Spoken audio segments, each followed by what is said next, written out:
get you a table. You can't be putting that hot chocolate on. It'll get on the rug and it'll leave a stain. Whoa. Well, put it on the amp.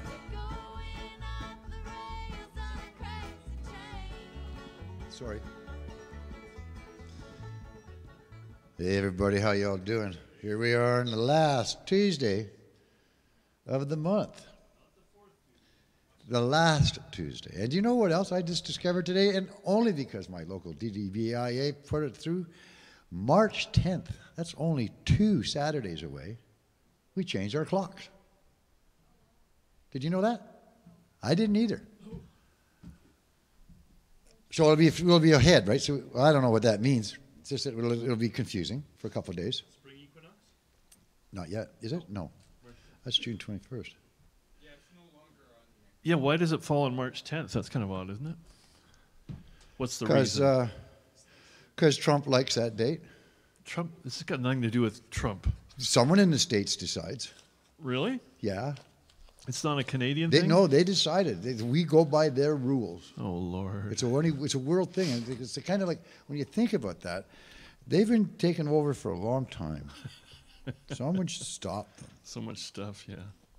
Well, that's all right. Power of words might be able to do that if we find out tomorrow or the next couple of days and all those court things that are going on down there. While he's over in Vietnam, the whole world is exploding in front of him. People telling stories and everything. Oh, that guy lied. How could you trust him? Yeah, well, listen to the story. You might believe it. It's going to be fun. If you're watching politics. You thinking impeachment? It's a funny thing to do late at night. Yeah? News World. You can watch it, get caught up. Oh. Watch a little bit of, what's that, Nature? Nature of Things? Nature of Things. That comes on late at night? Yeah, I'm losing my memory, by the way. That's okay. No, don't do that as well. No, I don't mean to, but it's just a little false, like stutters and stops. Yeah, and yeah. like, what was I thinking? What was I saying? I was just in Montreal. John, you've always been that way. I know. But I was in Montreal. Yeah. It was great. I grew up in Montreal, so I actually got to you know the city. find the places where I was going and go around and took Trevor on some night rides up to the Mount Royal and all that. Oh, good. And showed him what it was like. You had a vehicle? You rented a... I rented a vehicle. Oh, good. Yeah, it's pretty fun. well useless not to. Yeah. Only thing is I rented one for a week before I left, and it was $165 for the week, and I rented one the day I got there, and it was $185 for the day. Ooh. But we couldn't have done it without it, so it's one of those, thank God for credit cards. Yeah. Or credit cards are going, thank God for Long John. Mm-hmm. Did you see any of our Western pals, Aiden? Ryan McMahon Louis, was there. Ryan McMahon was Another there. great wordsmith, by the way, and it really became apparent that he is a good wordsmith. His songwriting is not just, frivolous little, bountiful little, flowers and this and that. Like, there's some deep shit in his stuff, right? I just happened to have one of his pieces tonight.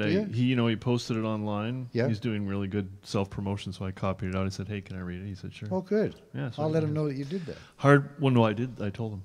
Oh, you I told said, him. can So I? he's expecting it. Hi, He's Ryan. expecting it. Hi, Ryan. How you doing? Good work. He had the room next to me, so when I needed a beer for Trev? For one of my musicians. Oh, yeah. An old East Coast gaffer. Right. Where'd go to?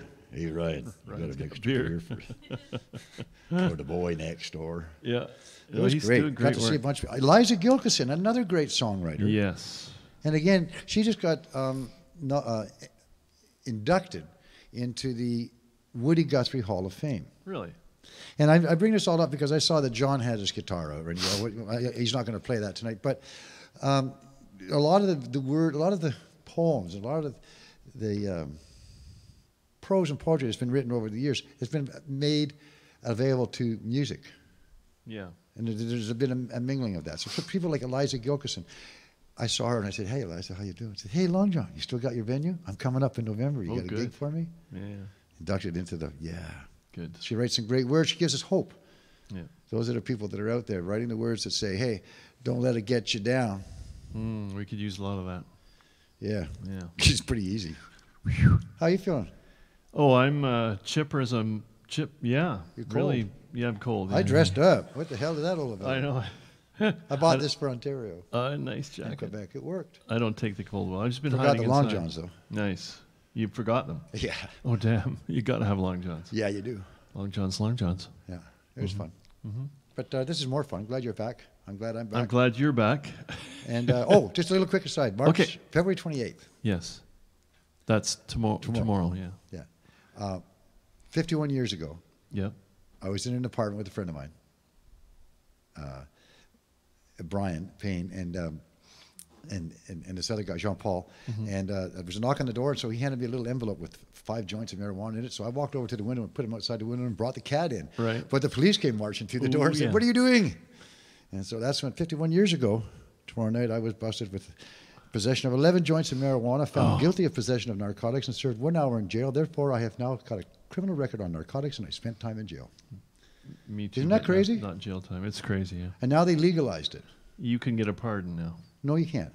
Well, So that's I've what they had keep 200 saying. desirable aliens going across to the States, so I got to deal with those once I get there.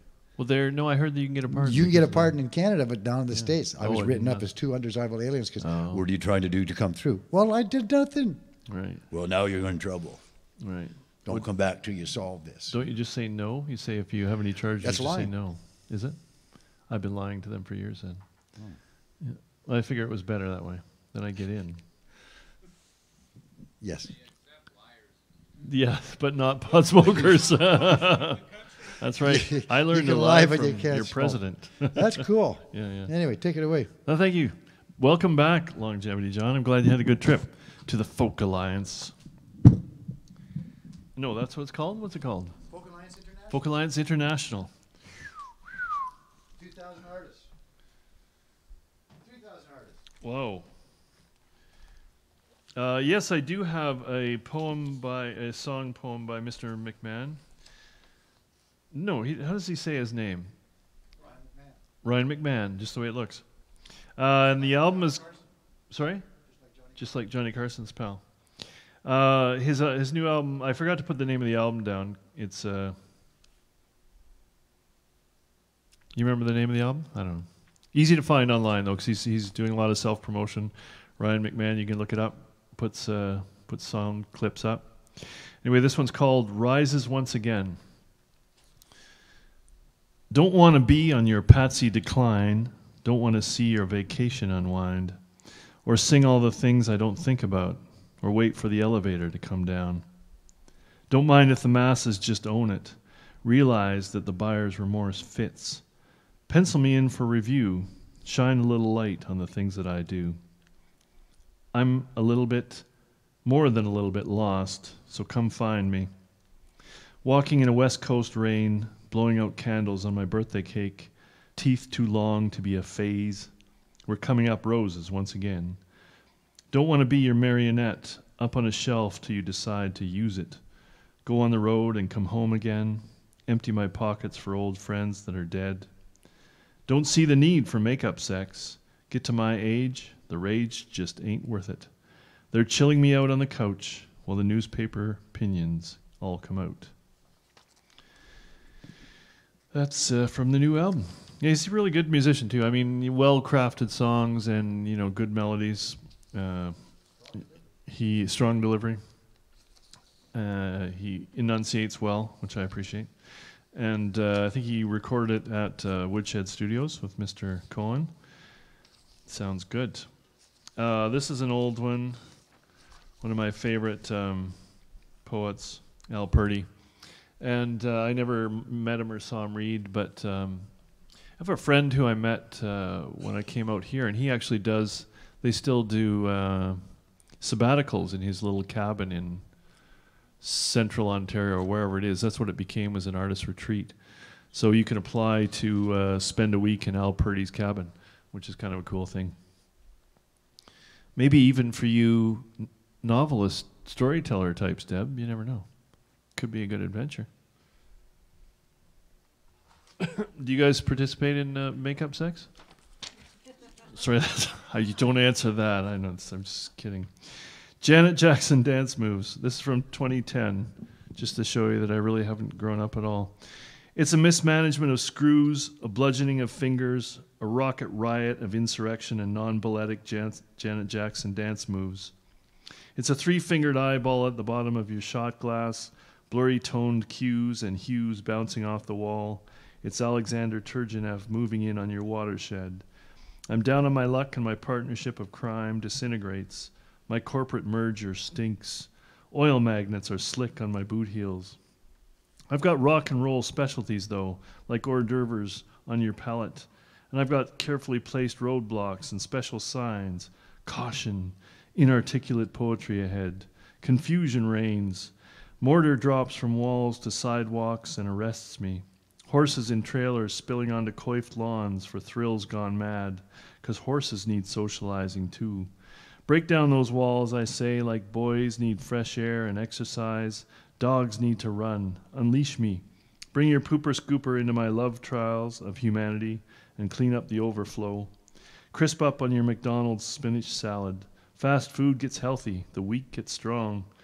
There's 1 billion pounds of ground blowing steam down in the rainforest desert. And right now, baby, your possibilities are possibly the only things I see. That's Janet Jackson. Oh, and then I said Al Purdy and didn't read this one. So has anybody been to Elora besides John?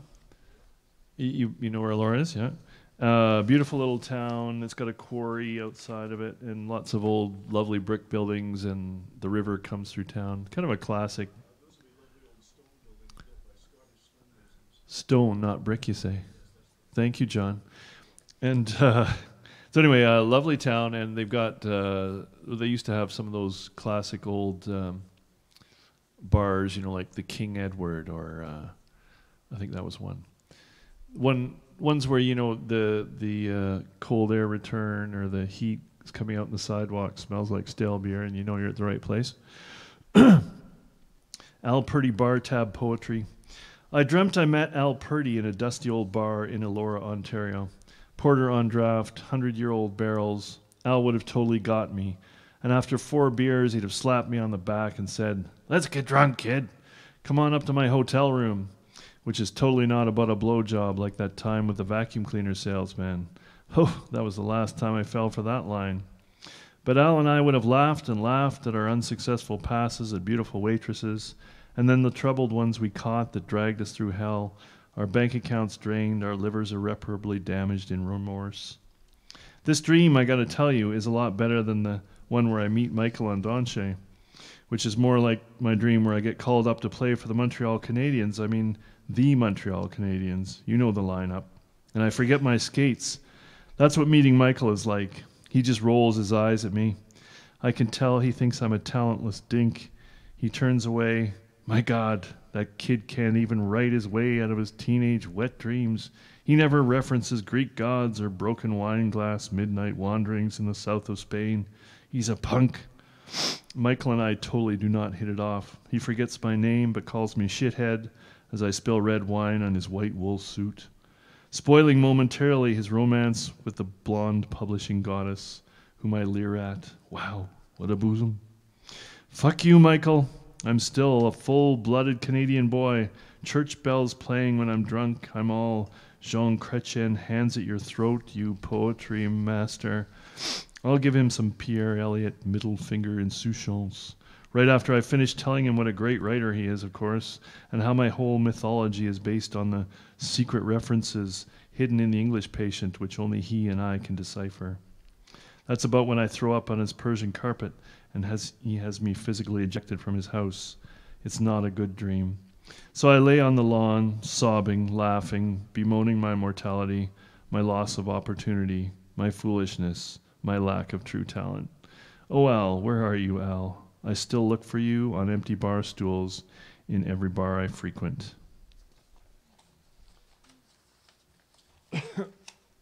Al. Who have we got out there? Some other people snuck in. No, you don't need to clap. It's all right.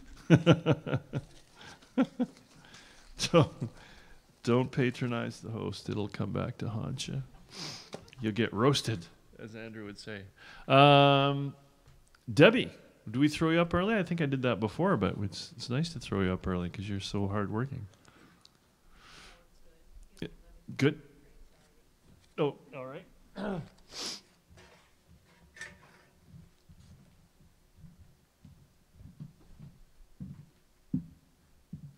are you? I'm good. You guys are standing up to the coldy cold? Yeah. It's like being back in Calgary. What is this?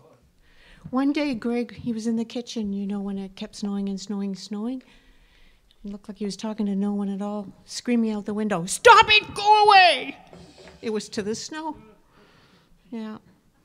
So the stories in my collection are linked, which means some of the characters in one story show up in another. And this story is about 3 women training for their first half marathon, and it features Lynn, the woman who lost interest in sex after her mom died, and Teresa, the woman who had what would look like a revenge affair, although it was 2 decades since her husband wavered, and another woman named Mary, who's recovering from anorexia. And Mary doesn't make it to the race because she overtrains and gets injured. Men in tights and wicking tank tops, strong-jawed women with no makeup and running caps, serious running shoes all pointing forward, expensive GPS units on wrists, techie sunglasses. Teresa has never seen downtown looking like this. Runners feel the wide street under the watch of the Calgary Tower. She and Lynn pick a spot towards the back of the spandex and tech shirts. From the grandstand at the front, bad disco blares, and a ridiculously enthusiastic woman leads the crowd through a warm-up no one is doing. When the gun goes off, she can't believe how anticlimactic the start really is. Pushing to go forward, the crowd tightens until it's impossible to move, never mind run. They goose-step in slow motion, waiting for space to open. It's several minutes before she's actually able to stride. The first half is easy. Lynn holds them back, or Teresa would have gone faster. She fills her lungs and swings her arms and kicks off the ground, happy that she decided to do something unexpected, unaware it would be so much fun. Her feet are practically weightless. The delicious urgency to her moving is almost sex. The last half begins with a vicious climb to the cliffs above the Elbow River, where a gray-haired lady in a pink tracksuit stands at the curb, holding a green hose with the nozzle gushing. Teresa steps through the spray, giggling. Lynn soldiers on, her jaw set, her attention narrowed. From that point onward, Teresa feels like she's running alone.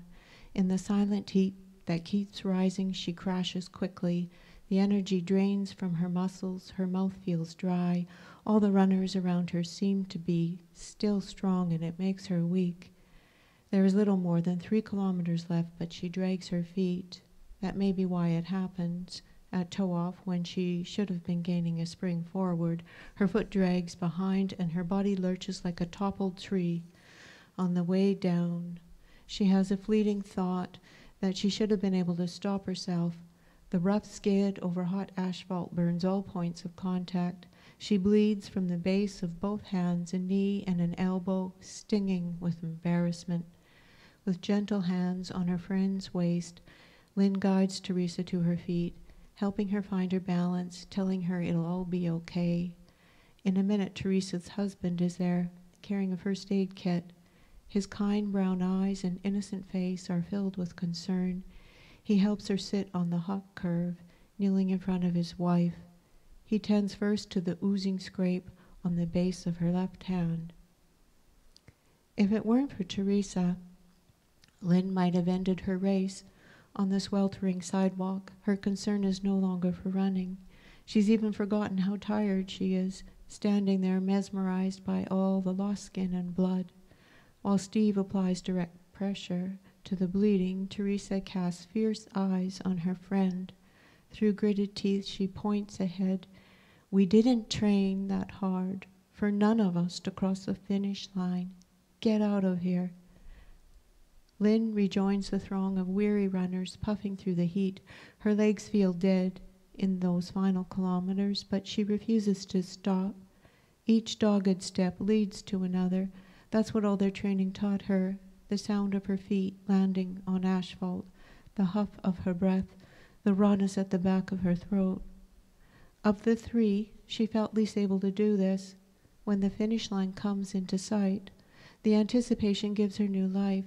The crowd roars, and the fact that none of them are likely to know her personally does not matter. She lets the cheers be for her.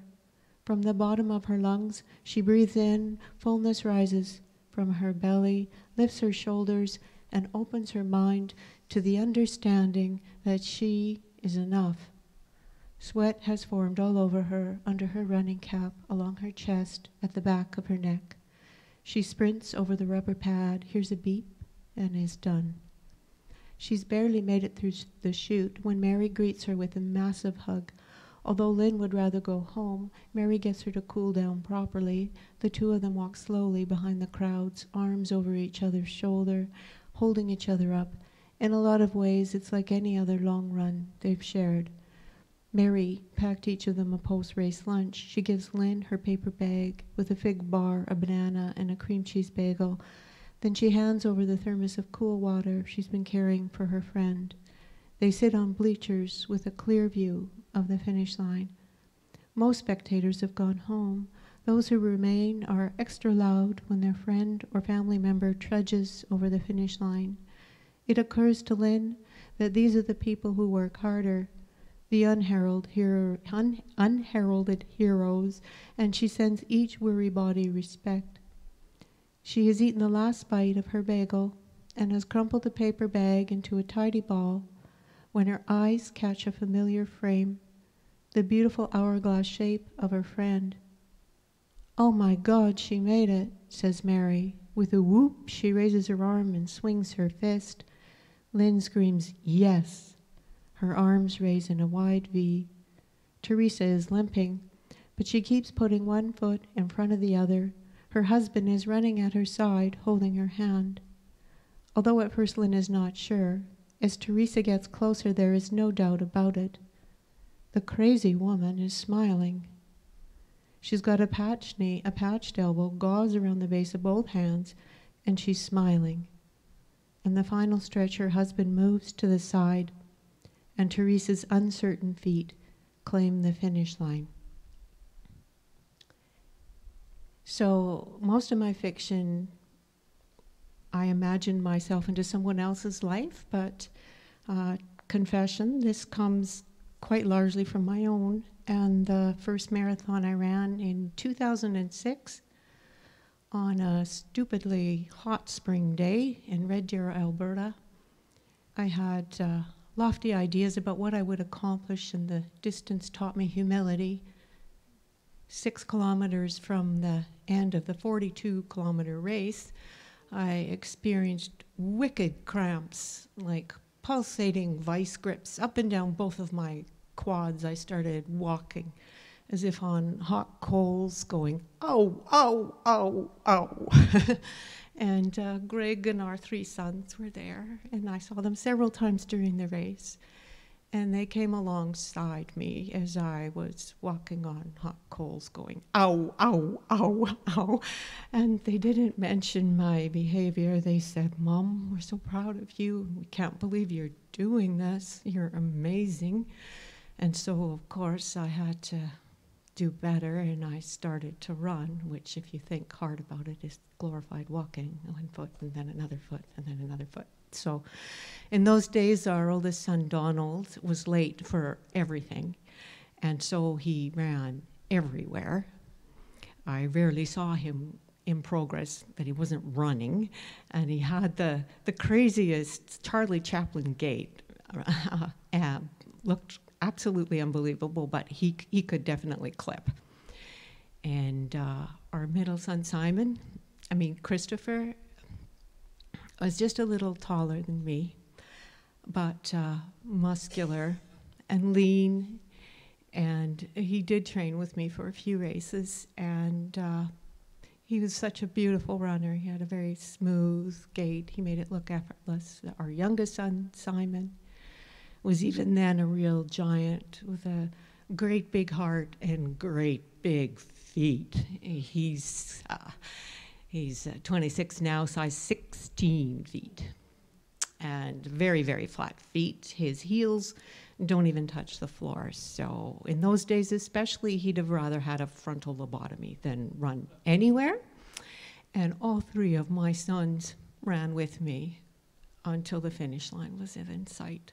So I've run other marathons faster and stronger, but that's will always be the best. Although I don't know what my sons will say when they find out that I've used them in a book about menopausal women with body issues.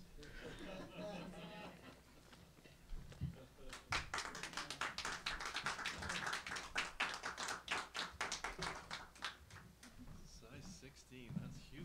Oh, yeah. That's a lot of shoe expense. Oh, yeah. That's sort of like natural barefoot water skiing. We have there is a sister spoken word event on the second Tuesday of the month. Is it still occurring? Yes.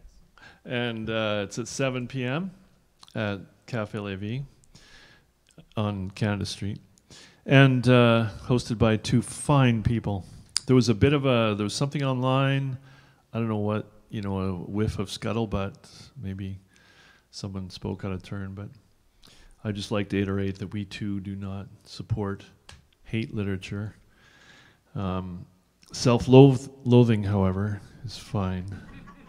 I think, but you only get 5 minutes to do that. So let's bring Andrew up, because I always torture him and make him go late. So Andrew, come on up, young fella. And it's hosted by Andrew and Ms. French Twizzle as a pair.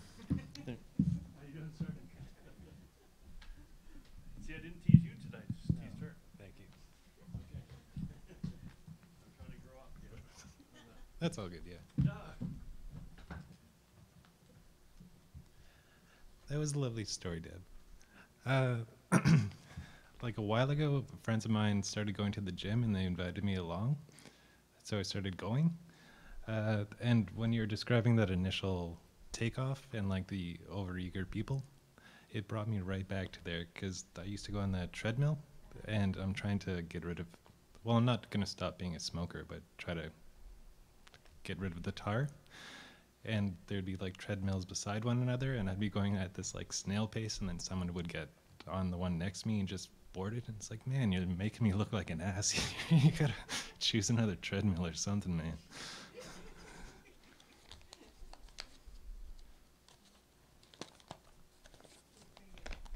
Thank you. But yeah, that was inspirational in more than one way, but yeah, thanks. Yeah, I'll just read these and then get off the stage.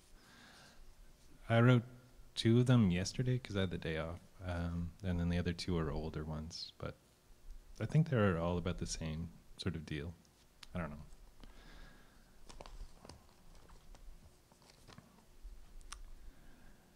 Today was a long shower to rid myself of bad mojo, grease, and the gunk underneath my nails. It was a long walk on the outskirts of town, where the air is better for lack of people, and one could contemplate interpersonal and peripheral things, like whether I can engage with my neighbor, who is a dead ringer for strung out Jesus, and we sometimes call AKA Kid Rock over the hill. If I could engage with him based on my behavior, or what can I infer from his experiences to be? Because at the moment, if I'm my brother's keeper, I'd prefer to keep him at arm's length. Or all the same, elsewise I could just walk, listening to old skin for a new ceremony on repeat. Because it is a day for things heart-saving, things slow, beautiful and slow, all in an attempt to cultivate some sense of a better mind, because it sure as shit isn't coming ready-made.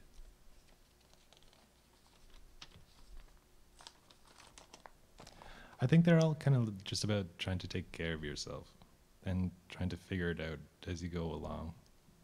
And that's what kind of this next one is. It's an older one. It's called No One's Off the Hook, We Just Dangle Differently.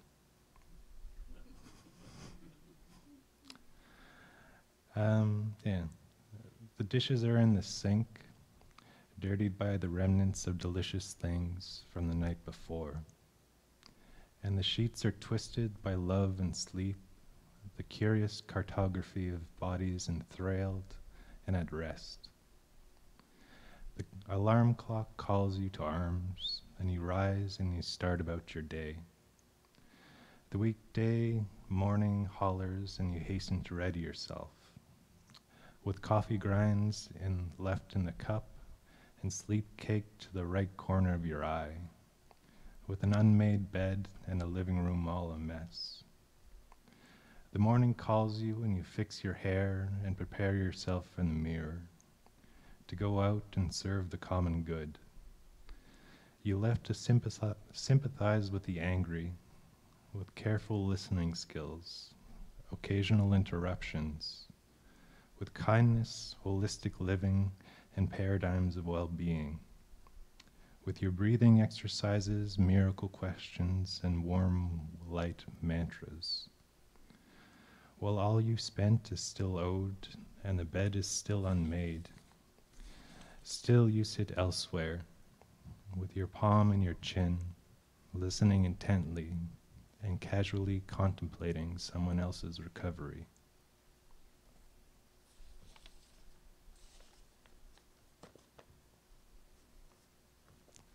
Yeah, this is another new one.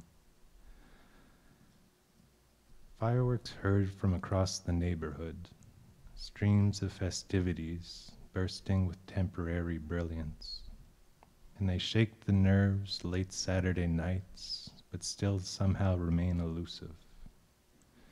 And somehow you could still put on your shoes, and you could trace the trail of smoke back to its source. But by then it will all be too late, and all that will be left of that breathtaking splendor is someone breaking their lawn chair, someone opening another beer, and the disjointed bravado of a bunch of bros on the verge of collapse, which is a spectacle for sure, but clustered with sparks of a more human nature, is suffused with a much dimmer hue.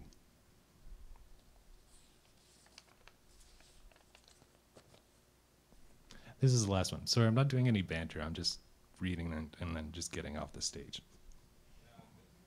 Get off the stage, damn it. All right. This is Chaos Comes Courting.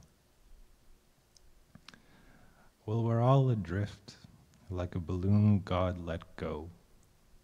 And if anything, I'd have to say there's no need to incite events that make you desperate, bold, or all of a sudden heroic. Chaos is lonesome. You've no need to tempt it.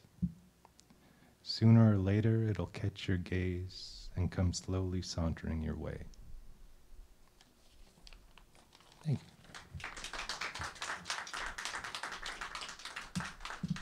Thank you, Sir Andrew.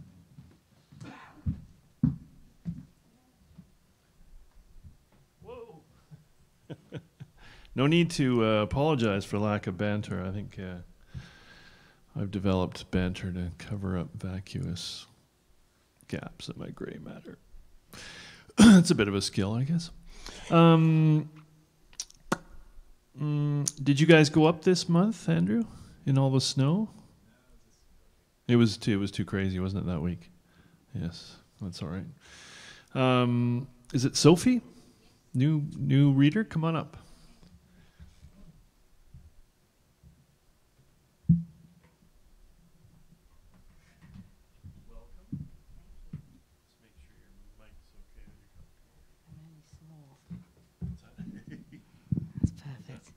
Thank you. Hello. The first poem I'm going to read is something I wrote last summer, and I haven't learned it off by heart yet, so I will be reading it. Okay. My soul. I feel the smart in my heart as the lash of those words fall from the mouth of an angry soul and slide their way down my veins, hoping to reside in the only place I have allowed them to remain. Corrosive rust will remain, crusting its poison near my heart, if I allow a stagnant place to clog my core like leaves in fall, sucking the oxygen from my veins, a sinking stone of a soul. Icy fingers rap on my soul, but the heavy door will remain shut and locked and wrapped in veins, the front line of protection to my heart. For a galloping horse will not fall with great strides to this safe place. The fortress of the safe place hides in the clouds. High in the sky I cannot fall, for my wings here remain, flush with the blood from my heart as it thunders through my veins. The sinew between my veins binds me to this place, as I was ushered into my heart, known to my ancient soul. That fragile map will remain intact despite the fall. I can remember the fall.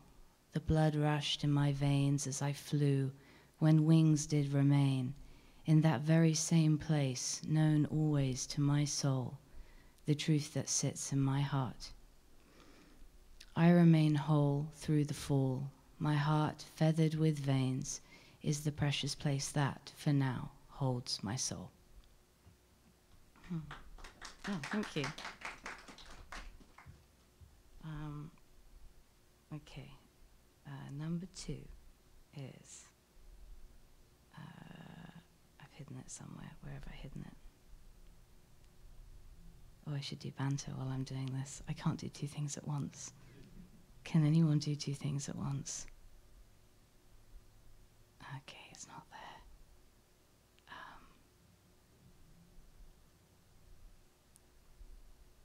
Okay, well, I'll do this other one then. Fine. This will do. This is another sestina. So sestina is a particular rhyme structure. So it's the same structure. The changing tide. The changing tide harks the moon as the jumping fish fly in spitting rain under a metallic sky in summer's retreat. Make haste, retreat, dancing down the tide under an aching sky to swim in the moon, just a moonray fish, surface pitted with rain. Circle drops of rain, concentric rhythm retreat, and jumping fish and singing tide under a new moon and dark sweet sky.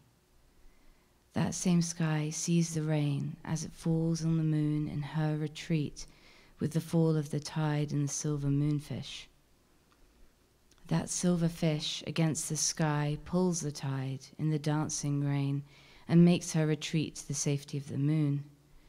Never underestimate the moon. She calls to the fish in her retreat and lights the sky in the sobbing rain and the shifting tide. Never forget, you can retreat to the moon when the tide changes in the pouring rain, for you can swim through the sky, O jumping fish. And the last one, if I just think of one word in it, I'll remember it.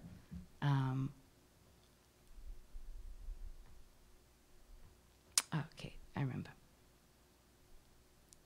Okay. This will be my last poem. Thank you, teacher. Thank you, friend. I thank you for the marching band. I am grateful for the trumpet call, the saxophone, the dancing hall, the soulful eyes, a kind surprise, a curious peek into what I seek, a third-eyed mantra, a blessed Om, a sudden realization we are one. What know you of the beauty in your heart? What know you of the way we stand apart and together with threaded golden roots, tickling the toes of those in cahoots and bound to the panes of a butterfly wing, each pane of color connected to another, made up of each other, the nature of color. Can you hear it on the wind, the flap of the wing? Thank you, teacher. Thank you, friend. I thank our time together transcends. I'm grateful for the paper planes that flew into my heart these days, a heart that expands beyond its form, a cavern inside, a TARDIS at dawn. And I spied those words etched inside, the sacred words you and me confide, that I, like you, are part divine with a holy heart and a holy mind. What knows you of the thundering hooves that gallop down veins and connected tissues, down ridges and rivers inside of you? Hark the herald and blast the bugle, bringing good tidings for you to share, with the soul that is near and needs to hear, the sweet truths you know at once are true, and with true grace you let it flow. And so I thank you, teacher, I thank you, friend. I thank you for the marching band that plucks with magic resonance in your hands, that plucks the gifts the universe sends. Thank goodness for you, thank goodness for me, friends we have been for eternity.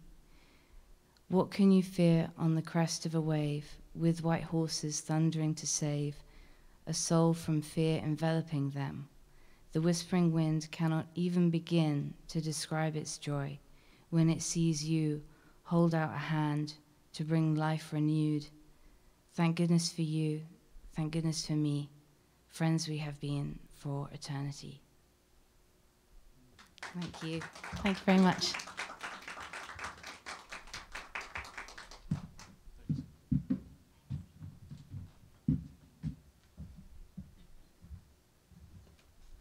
Yes, thank you. Lovely, heartfelt writing.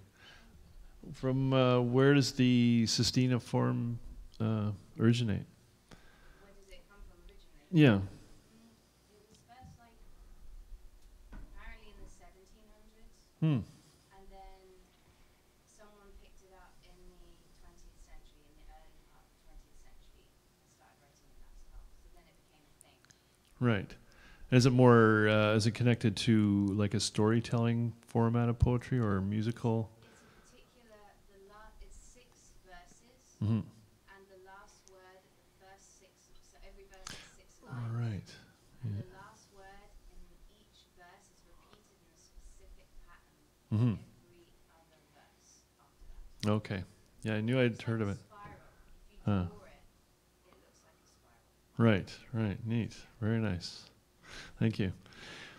John Stephen, what have you got for us this month? Wait till we find out. That's right. I can hardly wait. You've been traveling too, haven't you? Did I read that you were traveling? I was last year, and I expect to be again. Oh, you were anticipating it. That's right. Take me a moment or two. Just sit up here. Sure, it's a bit high. I'll need this device over here, and I want the light off wherever the button is. Where's the button for this thing? Oh, hold on. Back there. John, wait a minute. I don't want to break it. There it is. There you go. Thank you very much. You're about there? Yeah, that's good. Yeah. It occurred to me, listening to our previous readers, that it's a bit of a cross-cultural experience, in the sense that we carry around within each of us our own cultures of experience, meaning, and value.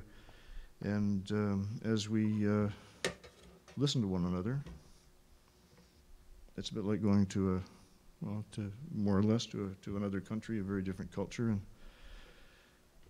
being aware of what is going on, and interested to understand. So, thank you, everybody. I'm going to try to sort this thing out. Last time I was here, the magnet stuck to the tray, and it worked quite nicely for me, so it's not doing it this time, so I'll have to hold it.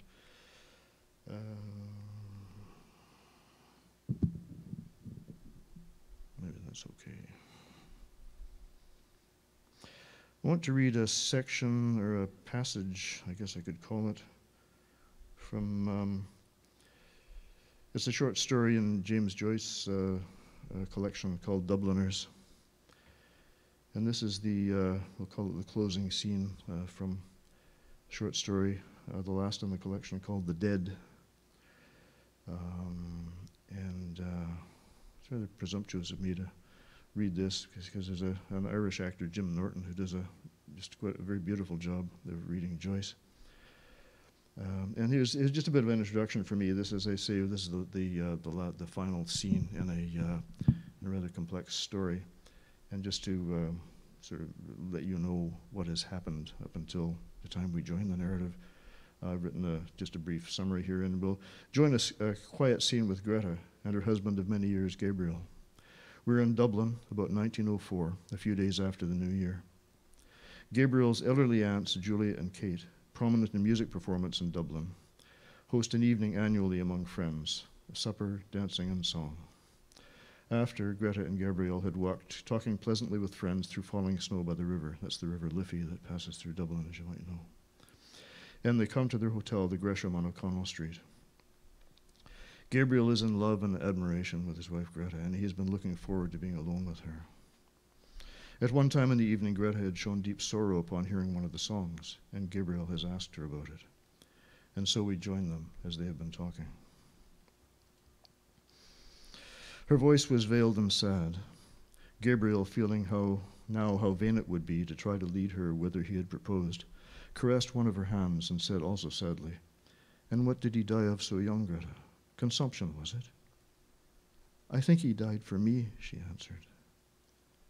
A vague terror seized Gabriel at this answer, as if at that hour, when he had hoped to triumph, some impalpable and vindictive being was coming against him, gathering forces against him in its vague world.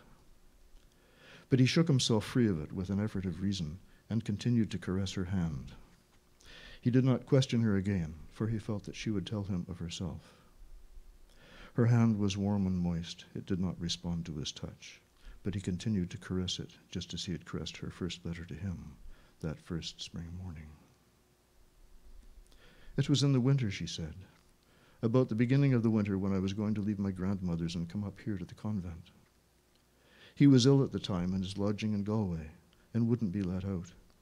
And his people in Achterard were willing to, and his people in Achterard were written to. He was in decline, they said, or something like that. I never knew rightly." She paused for a moment and sighed. "Poor fellow," she said. "He was very fond of me, and he was such a gentle boy.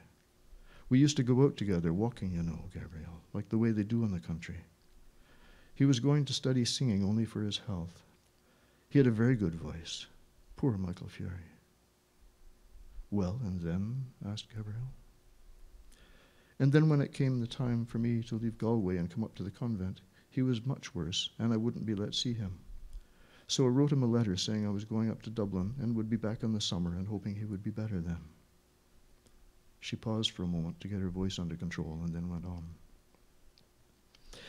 "Then the night before I left, I was in my grandmother's house in Nuns Island packing up, and I heard gravel thrown up against the window.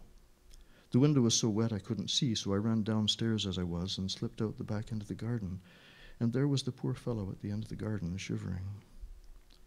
"And did you not tell him to go back?" asked Gabriel. "I implored of him to go home at once and told him he would get his death in the rain, but he said he did not want to live. I can see his eyes as well. He was standing at the end of the wall where there was a tree."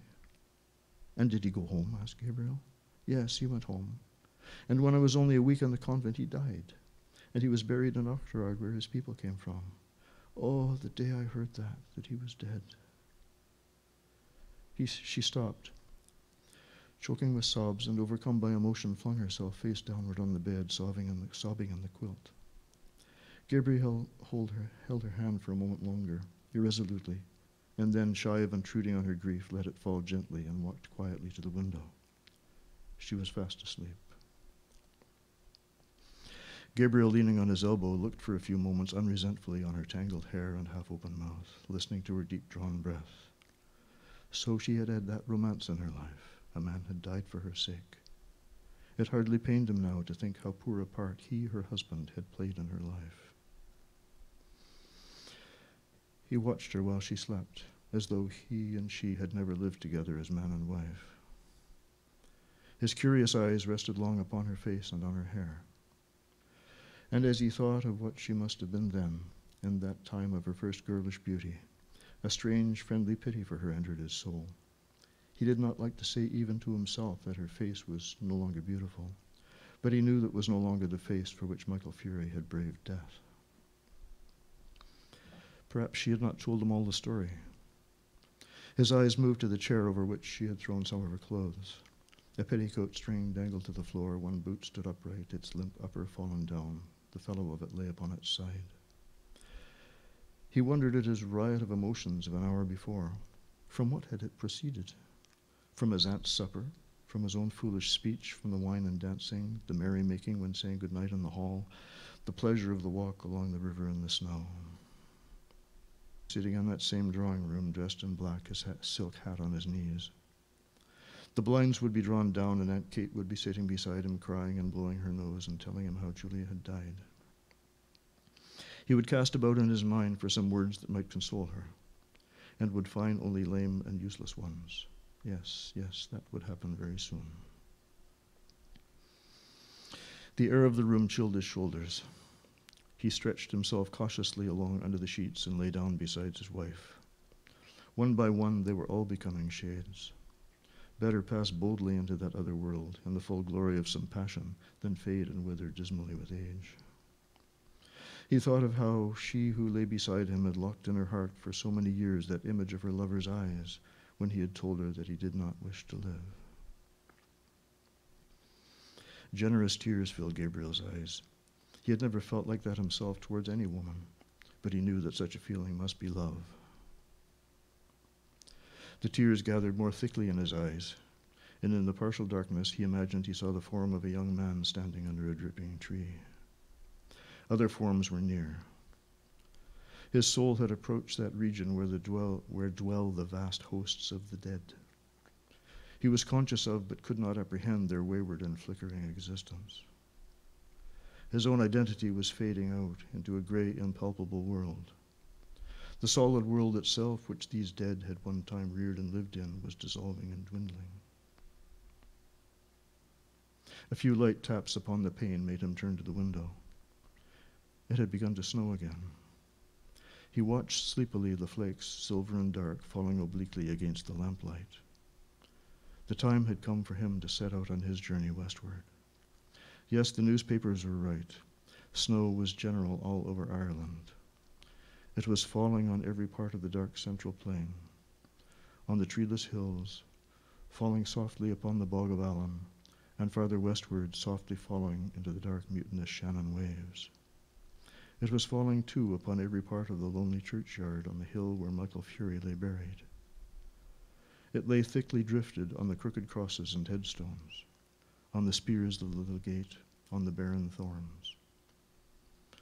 His soul swooned slowly as he heard the snow falling faintly through the universe, and faintly falling like the descent of their last end upon all the living and the dead. Thank you.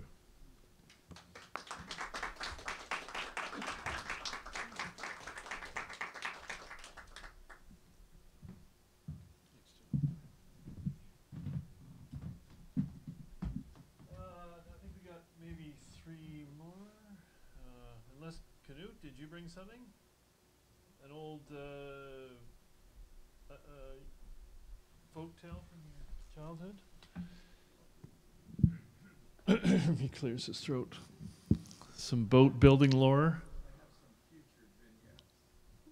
Future. That's good. So I think maybe three more readers, but do we want to break for tea? What do you people feel like? It's completely up to you, really. Tea is a good idea. Let Johnny, you up for tea? Oh well, I should have asked you first. Sorry. Would you? John can do it. Okay. Okay. Oh, John, other John. New John. John, you've just been employed.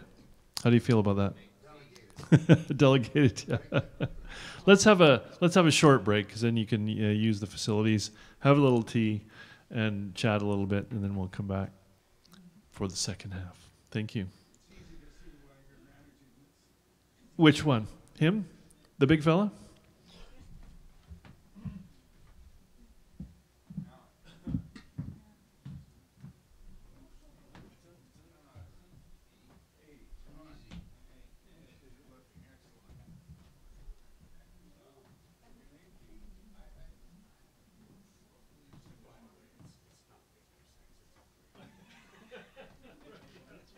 That's not made up at all. Same deal, 2 beers. Is it? Yeah, okay.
But yeah,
Let's see if we're still on. Sure we are.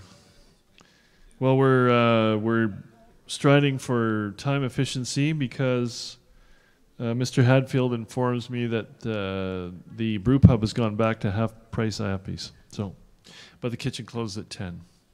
And I know how hungry writers get. John, on that note, why don't you start us off, young fella? Okay.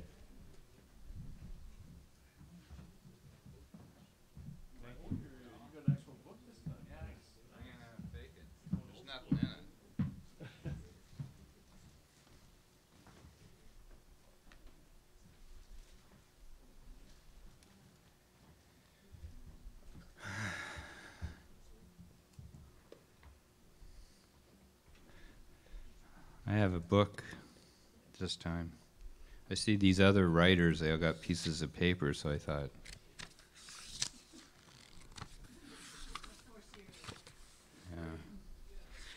Yeah. Interesting. I thought this might be a bit of a downer, but seeing as we read from a story called The Dead, or is it just Dead? The Dead. The Dead. So the last few days, or previous to this day, I found myself quite sad, and I was thinking, uh-oh, seasonal, better eat some more vitamin D or something. And then my girlfriend said to me, when's your brother's birthday? And I said, oh, which it's today. But, of course, he's dead, so he's not really here. So I thought, oh, how can that be that you are grieving so unconsciously, and yet I didn't think of it. So anyway, I thought I'll preface what I'm going to read with a story that he was a sound man at the Windspear in Edmonton, and he had just installed this incredibly expensive sound system in the place. It's like I don't know, it holds 3,000 people or something. It's a big hall. And the new conductor for the Edmonton Symphony Orchestra came to check out the new system and tell my brother how he should, set everything up so it's done quite well. So my brother he suffers fools gladly, he's very polite and smiles. And so he told the guy, well, why don't I put on some stuff from the symphony orchestra that I've actually recorded in here, and you can walk around the hall because it's different in different places. And the conductor was this young feller, and he just got in the night before, and he'd gotten really drunk the night before, and he said he was not feeling at all well while he was talking to my brother. And so my brother just put the recording of the symphony orchestra on and let the guy wander around, and he noticed that he couldn't see him anywhere, so he started walking around. He found him lying between the seats. He'd chosen he wasn't feeling well at all, so he just went and lay down between the seats where he thought he could kind of hide, and thought he could sort of recover himself there. So my brother leaned over the seats and said, "Is it sounding good down there?" That was my brother. So also, my friend, Dan Hill, our families grew up next door, and each had 3 children, though my mother had my youngest sister out of sequence, and Dan and I were roughly the same age. Larry and Barbara the same age. And my brother Robert and Dan's sister Karen were born within 5 days of each other. And coincidentally, they died within 5 months of each other. So I said, this is taking this close family stuff a little too far, really. So Dan and I were writing, and I think this is more about me and Robert, and to some extent, but we were both in the same place. It's called Walkabout. It's a song, but Bill was reading song stuff, so. Growing up ain't for the faint of heart.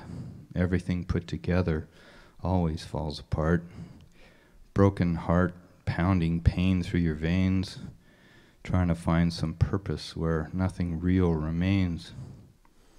All you hold dear gets sacrificed to loss. A brother dying, just one of those hidden costs. The hole in your heart is filling up with pain. This broken world you're traveling will never be the same, not anymore. I'm going for a walkabout, try to find a reason, try to find that feeling I had before. Going for a walkabout, trying to find some healing, walking about till I can't walk no more. Being kind is all that matters in the end. You get what you give, you receive what you send. Loving hearts do the best over time. Against all the odds, they beat stronger as you find. All you offered up is never taken away. Though a brother dying, there's no words for the pain. But your heart is filled with wonder to feel such love in loss. At the fork in this road, it's your choice which bridge to cross. Oh, where to cross? Going for a walkabout, try to find a reason, try to find that feeling I had before. Going for a walkabout, try to find some healing, walking about till I can't walk no more. And the other one I wrote sort of on my own. It's called I'll Just Say Goodbye. Well, I thought I heard my name in the rustling of the leaves. I thought it was your voice floating by on the breeze. I listen in the silence, then turn away and sigh. Seems like I'm always saying goodbye. I thought I saw you walking through the crowds on the street. I hurried to catch up, but your image just recedes. If I ever caught you, I'd be on the other side. So for now, I'll just say goodbye. Infinity is looming as I journey close to home. Knowing that you're there, I don't feel so all alone. I've always felt you watching since I closed your eyes. That was our last real goodbye. Losing you wasn't the way it's supposed to be. Guess there's a reason I surely cannot see. Maybe you could tell me when I see you by and by. But for now, I'll just say goodbye. That's that. And then, on a lighter note, I was over in Israel, Jerusalem, and Gaza, and I was traveling with the Archbishop of Canada of the Anglican Church and his cortege, or I don't know, felt like a little band of pilgrims like Canterbury. And I'm not, I was kind of faking it.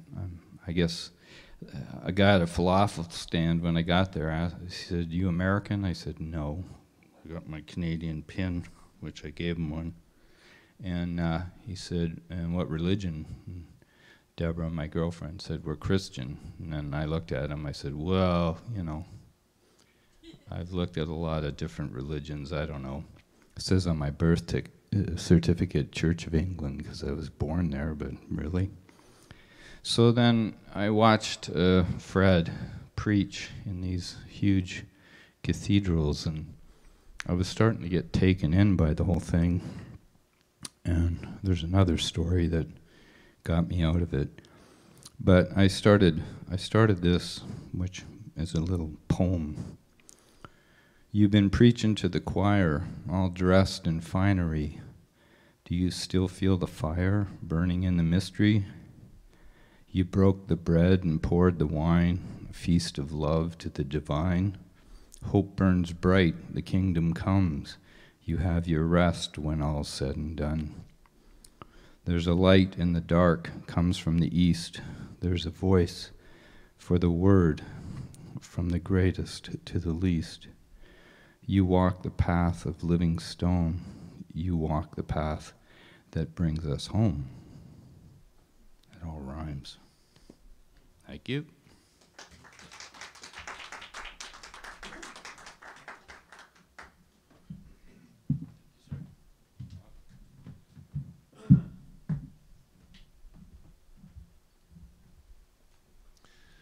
My friend Dan Hill. Oh. So my question would be, though, I think with anybody that's written a hit song or two, do you think you would say it was a terrible thing to have to sing Sometimes When We Touch for 50 years? Or could he still do it with conviction each time? Well, when I first started going out on the road with him, and I said, I don't know how long I'm going to be able to stand this shit. I'm on the rock and roll, listening to this song night after night. Yeah, yeah. What used to kill me was that he would have to practice it. Oh, weird. Yeah, all the time. Just to remember it. Well, he wrote it on guitar, but Yes. he plays on piano, so Oh, you got to keep slick, you know. right, yeah. But the thing that killed me was the reaction of people in the audience. It was always, like, well received. That's the thing. You're doing it for the people who want to hear it. Yeah. I would get all emotional sometimes. What the hell's going on? You thought you were inured, but no. No, I was just picking up on the vibe of the crowd. Yeah. Well, that's a good answer. Thank you. But I mean, it could be torturous listening to the rehearsals, maybe. Or yeah, it was okay. Yeah. And there's lots of other songs that you forget it. Everybody knows them for that song, but He's got a few that are very sensitive and yeah. 30-odd songs. He's written for so many people that you wouldn't know. When he sings those songs, you go, oh my God, you did that? Oh, interesting. Yeah. His catalog. Yes, it's true. Huh. Thank you, sir. Keith, I'm sorry we've tortured you for so long, making you wait. Are you still keen? No. You made me wait too long.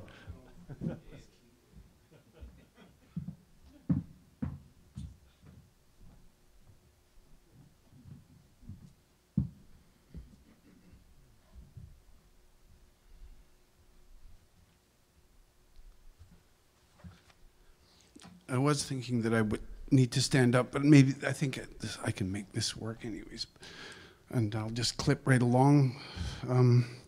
I don't usually write things down, but for a couple of years when I'm out walking, sometimes I will think of exclamations that I've heard throughout my life. Mostly, I guess you would say, euphemistic exclamations. And I never have written them down. The other night, I thought I might come here and recite some of the ones I've remembered. So I did write them down and took a photo here. So I'll just, sorry, I hate to read. I know most of them, I think, but I might forget some. Wow. Holy cats. What in tarnation? Jiminy Cricket, Holy Toledo, Sweet Fancy Moses, my word, Heavens to Murgatroyd, which was kind of a takeoff on Heavens to Betsy, Jumpin' Jehoshaphat's, Great Scott. That was Superman's boss, I think, or Clark Kent's boss. Sweet Jesus. And then, of course, the Jesus H. Christ. Holy Moses. Blast. What in Sam Hill? And, of course, reflective of, today's culture, OMG and WTF. Actually, one of my favorites is a one-off. It was from a Bob Hope movie called Bachelor in Paradise. Bob Hope was a middle-aged bachelor who moved into a suburban neighborhood that was filled with desperate women, some of them single and some not. And at one point, this gorgeous woman walks into a living room where Bob Hope is, and he sees her and goes, wee, wee, wow, wow, wow, wow. So, so quickly, I was thinking, who isn't, about a little bit about the hashtag, the Me Too movement. And I was thinking, that it is important to realize that it's not only about, women and the sexual assault culture that women have had to endure. I guess most of us have probably heard about some of the goings on back east at the St. Michael's School in Toronto, some of the hazings and so on, a boys' school. I think I can make it without a drink. So it got me trying to imagine what a sex education class at St. Michael's might look like.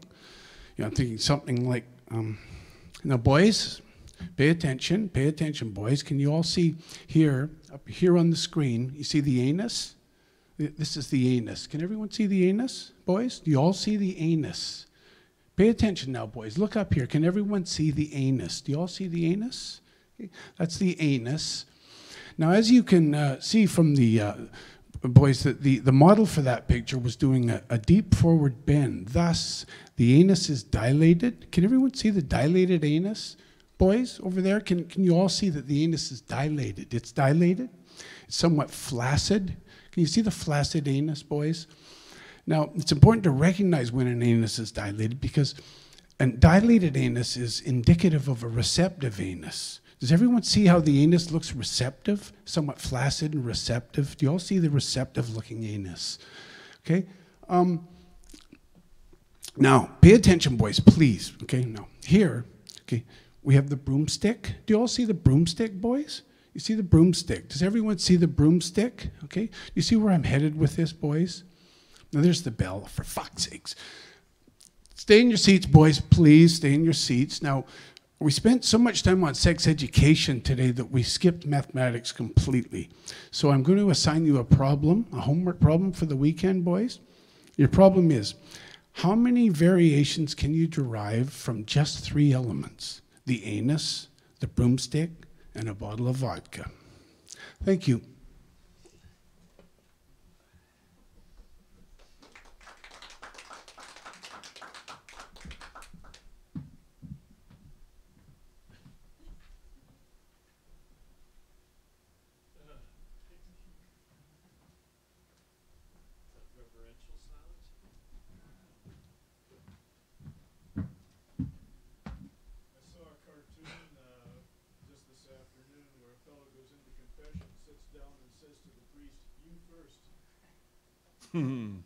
Indeed. So this is current St. Michael's, is it? It's all finally coming forward. Yeah.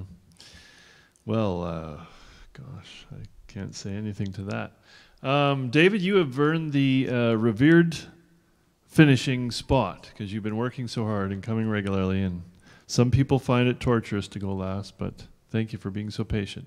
Come on up.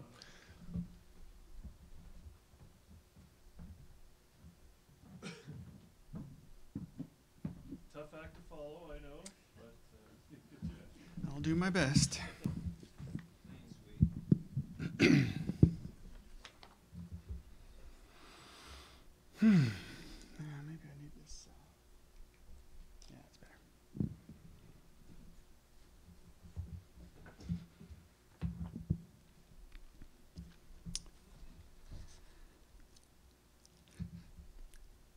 I don't remember how we ended up there. It couldn't possibly have been my idea. I can't imagine that I would have been the one to suggest that we go skating. But then it seemed even less likely that it would have been Bill's suggestion either. We had been in the same school since kindergarten, through high school, and now both studying engineering at the same university, and everywhere, even now in the highly academic programs we were in, we were always among the 1 or 2 boys our age who had never played hockey. We were back in our hometown on a work term, back to familiar places that after only 3 years away had begun to appear alien. I shifted the pair of skates I was carrying to my other hand. Even though I had had them for years, they were still not properly broken in. I had used them so little.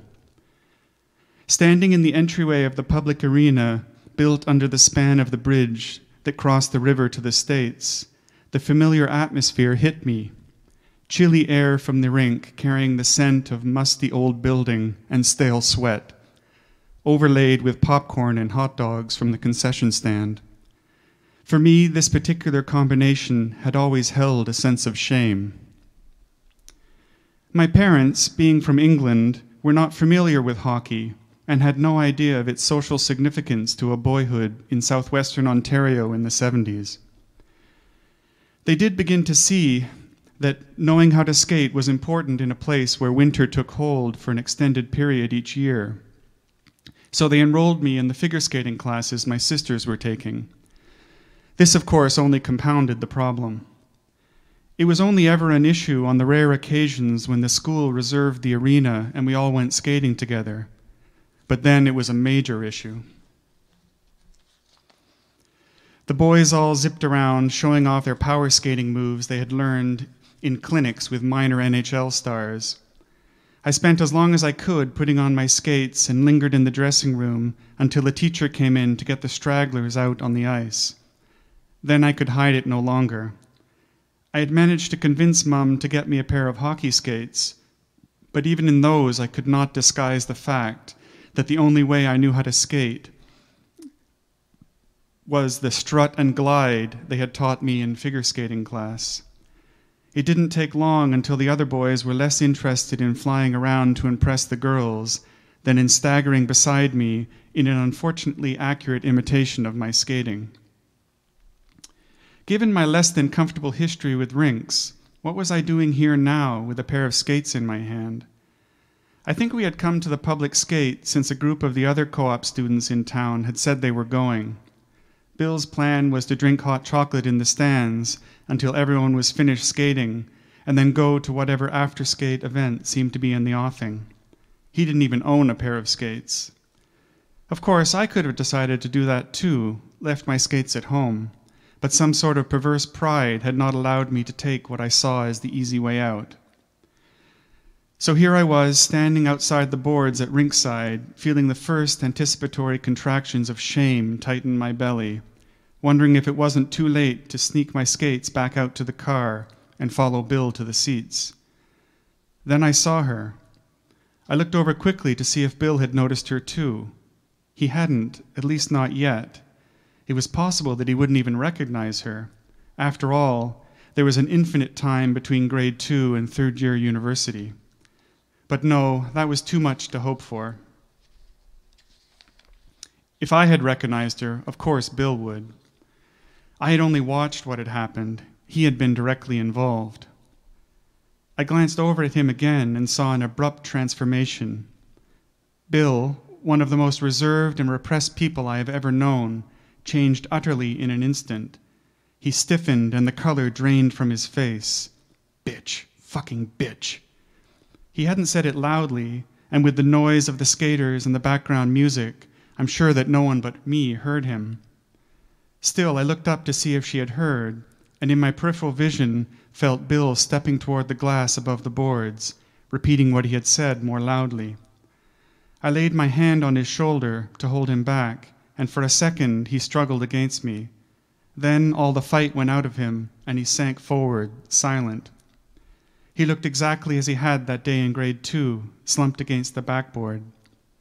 Over his shoulder, I saw her skating away with her teenage children, oblivious. Miss Knight, or whatever her name was now, had been our grade 2 teacher 15 years earlier.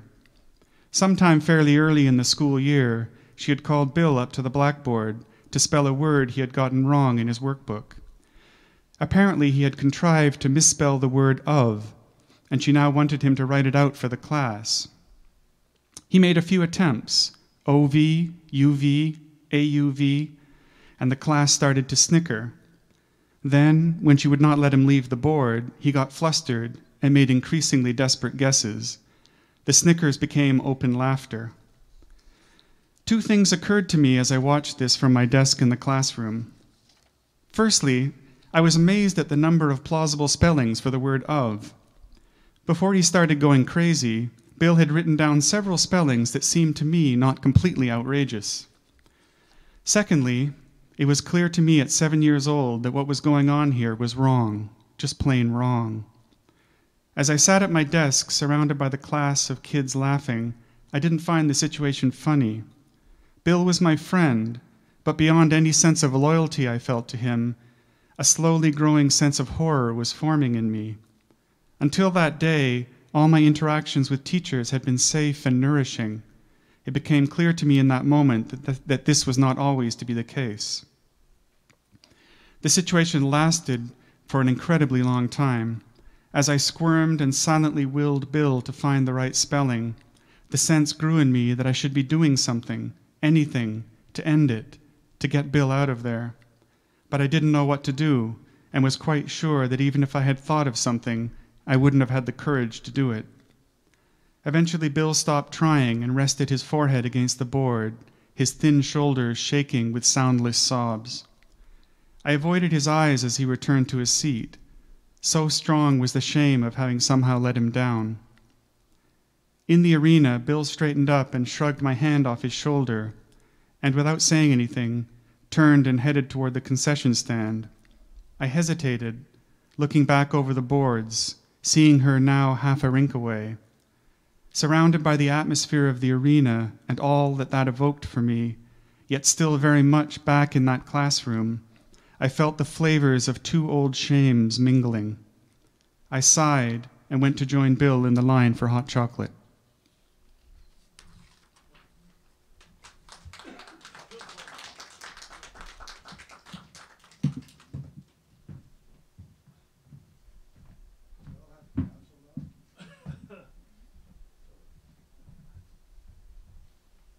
Oh, man, that was an interesting 1-2 punch. Who's that famous author that said, give me an honest bit of buggery over a spell-shaming teacher? That's right. I just made that up. So, everybody, thank you for your contributions. I'm sorry I did that. That's terrible. We do go over to the brew pub, and we're before 10. What time is it, John? Oh my God, that's great. They've gone back to half-price appies. So if you want to come over with us and have a drink or a tea and some appies and chat, that would be great. Thank you for your wonderful contributions tonight. We'll be back here on the last Tuesday of next month. And always, as always, the second Tuesday of the month at Café La Vie, a wonderful vegan establishment on Canada and Kenneth. There's also a spoken word event at 7 p.m., second Tuesday, with Andrew and, what's your name again? That's buggery and bad spelling. I just can't remember a darn thing. Andrew and Rachel. So, and remember to take John's schedule with you and support lots of wonderful events at this showroom. Thank you so much. We'll see you soon.